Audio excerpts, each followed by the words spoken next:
और कर लेते हैं एक बड़ी खबर की और एक बड़ी खबर सामने आ रही है। एलपीजी गैस की स्थिति बताते हुए राजेश नगर ने बात रखी। हरियाणा न्यूज़ से खास बातचीत की है। उन्होंने कहा कि कहीं पर भी प्रदेश में किसी प्रकार की कोई समस्या नहीं है। जो कोई कालाबाजारी करता है उनके ऊपर कार्रवाई भी की जा रही है। सीपीए सम्मेलन से विधायकों को भी बहुत फायदा होगा। यानी कई मुद्दों को लेकर के राज्य मंत्री राजेश नागर ने हरियाणा न्यूज़ से खास बातचीत की है और विशेष रूप से वैश्विक संकट को लेकर के जो पेट्रोल डीजल के दाम लगातार बढ़ रहे हैं उस पर भी चर्चा की।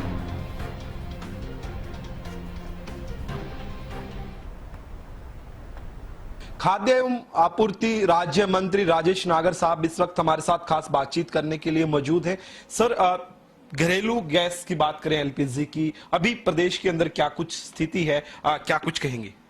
देखो, जब से ये स्थिति युद्ध के बाद बनी पूरे दुनिया में, अगर हम बात करें हरियाणा की, हमारे माननीय मुख्यमंत्री इस पे उसी दिन से नज़र बनाए हुए हैं और इसकी daily day to day monitoring करते हैं, अधिकारियों के साथ बैठक करके या डीसीज के साथ बैठक करके, डीएफएस के साथ बैठक करके। और हरियाणा की बात करें, किसी भी तरह की कोई कमी हमारे एलपीजी सिलेंडरों की पूरे हरियाणा में कहीं से भी हमें शिकायत और कमी नहीं मिली।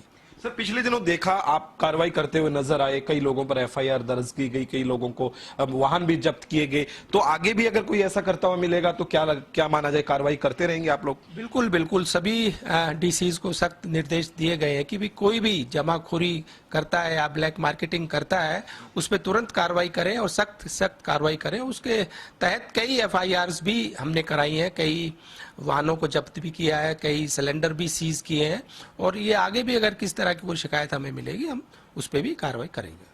सर, सीपीए जोन 2 का जो सम्मेलन किया गया चंडीगढ़ के अंदर, क्या कुछ कहेंगे, किस प्रकार का ये कार्यक्रम रहा, कितना महत्वपूर्ण ये कार्यक्रम माना जाए? सर, ये हमारे प्रदेश के लिए, हरियाणा के लिए गौरव की बात है कि इसके हम होस्ट रहे और इसमें नॉर्थ के ज़्यादातर सभी स्पीकर्स हमारे आए और जिस तरह से ये बैठक हरियाणा में हुई उसके लिए अपने मुख्यमंत्री जी को और हमारे स्पीकर साहब को हम इसका श्रेय देते हैं। और जिस तरह से वहाँ पर जो उन्होंने अपने विचार रखे और बहुत कुछ सीखने को मिलता है, जो हमारे नए विधायक चुनकर आए हैं और जो हमारे युवा विधायक आए हैं उनको भी इस तरह की जो अपने विचार, जो हमारे स्पीकर अपना एक्सपीरियंस अपने स्पीकर जो हैं वो रखते हैं, तो उससे बहुत कुछ हमारे युवा जो साथी हैं, जो विधायक हैं, उनको बहुत कुछ सीखने को मिल रहा है।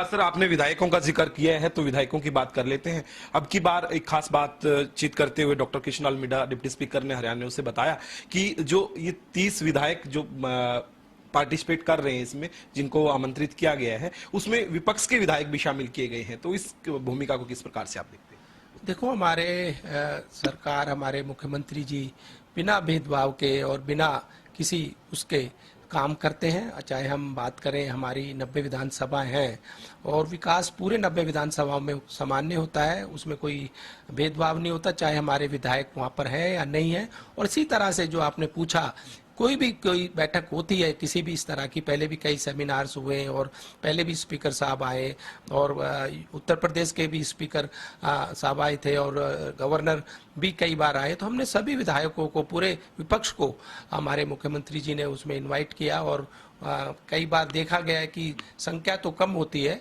पर कुछ विधायक और कुछ सांसद, जैसे कल भी कुछ विधायक कांग्रेस के और कुछ सांसद कांग्रेस के आए थे और ये अच्छी बात है क्योंकि इसमें कोई ये पार्टी के लिए प्रोग्राम नहीं था कि भाई सत्तारूढ़ पार्टी के लिए प्रोग्राम हो या भारतीय जनता पार्टी के लिए, सभी विधायकों के लिए ये कार्यक्रम था। सर, 12 साल भारतीय जनता पार्टी के हो गए हैं, नरेंद्र मोदी के नेतृत्व में 12 साल। हालांकि आप लोग तो बेमिसाल कहते हैं, लेकिन क्या कहेंगे, किस प्रकार का नेतृत्व रहा, किस प्रकार के विकास कार्य इन 12 सालों में, क्या कुछ कहेंगे? सर, देखो, अगर हम बात करें 12 साल के विकासों की, तो ये जो 2014 से पहले और 2014 के बाद जो काम हुए किसी से छुपे नहीं है। चाहे हम हाईवेज़ की बात करें, जो हाईवेज़ पहले 12-14 किलोमीटर की एवरेज आती थी, अब 40 से 50 किलोमीटर की एवरेज आ रही है। और किसी भी कंट्री को डेवलप कंट्री जब भी कहा जाता है, जब भी कह सकते हैं जब उसकी कनेक्टिविटी अच्छी हो। तो हमारी सरकार पूरा हाईवेज पर ध्यान दे रही है। अगर हम बात करें मेट्रोज की, अगर पहले 14 से पहले की बात करें तो 4-5 सिटीज़ में मेट्रो की सर्विस मिला करती थी। आज इसमें अगर बात करें 30 से 40 सिटी में मेट्रो का काम हो चुका है पूरा, और कुछ में काम चल भी रहा है। इसी तरह से एम्स की बात करें, 2014 से पहले 4 या 5 पूरे देश में एम्स हुआ करते थे। आज भी वो भी एम्स की संख्या 24 से ज़्यादा हो गई है, और कुछ और एम्स नए भी बन रहे हैं।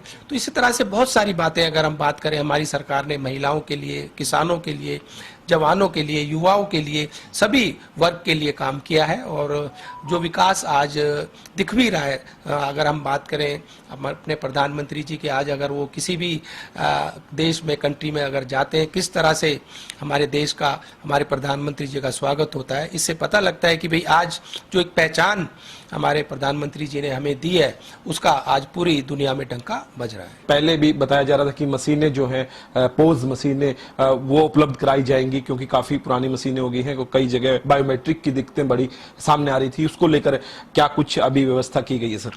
देखो, उसका टेंडर हो चुका है और कई जगह कुछ मशीनें हमें डिपोज पे मिल भी गई हैं, और जल्दी सभी डिपोज पे नई मशीनें मिलेंगी। वो डिजिटल और 5G से कनेक्ट ये मशीनें हैं, और इसमें बायोमेट्रिक के साथ साथ आई से भी अगर किसी की कोई दिक्कत आती है बायोमेट्रिक की अंगूठे की, तो आंखों से भी उसका पहचान करी जा सकती है। सर, पेट्रोल डीजल की जिस प्रकार से कीमतें बढ़ रही हैं, क्या कहेंगे? विपक्ष लगातार इस पर को लेकर निशाना साधता हुआ नजर आ रहा है सर। देखो, कहीं भी कोई किसी तरह की दिक्कत या शिकायत पेट्रोल डीजल की कमी पूरे देश में, हमारे प्रदेश में कहीं से भी नहीं है। और जो स्थिति हुई है आज, पूरी दुनिया, पूरे वर्ल्ड की जो भी कंट्रीज हैं आज इससे जूझ भी रही हैं। अगर बात करें और कंट्रीज के मुकाबले, हमारे जो प्राइस हैं वो कई जगह तो ये डबल भी कर दिए गए हैं। हमारे तो 10% के करीब ही हमारे जो इसके दाम है ये बढ़ाए गए हैं। और जैसे स्थिति सही होगी, सामान्य होगी, तो ये फिर से रिवाइज भी कर दिए जाएंगे। जी, धन्यवाद सर। ये थे हमारे साथ खाद्य आपूर्ति मंत्री राजेश सनागर, जिन्होंने तमाम जानकारी दी, और उन्होंने बताया कि पहले भी बेलगाम जो लोग थे, यानी कि जो कालाबाजारी सिलेंडरों की कर रहे थे, उनके ऊपर कार्रवाई करने का काम किया है। और अब भी सीधे तौर पर हरियाणा न्यूज के माध्यम से ये संदेश उन कह सकते हैं कालाबाजारी करने वालों को देने का काम किया है कि उनके ऊपर सख्त से सख्त कार्रवाई की जाएगी। वीडियो जर्नलिस्ट जसवीर के साथ प्रदीप शोकंद, हरियाणा न्यूज, चंडीगढ़।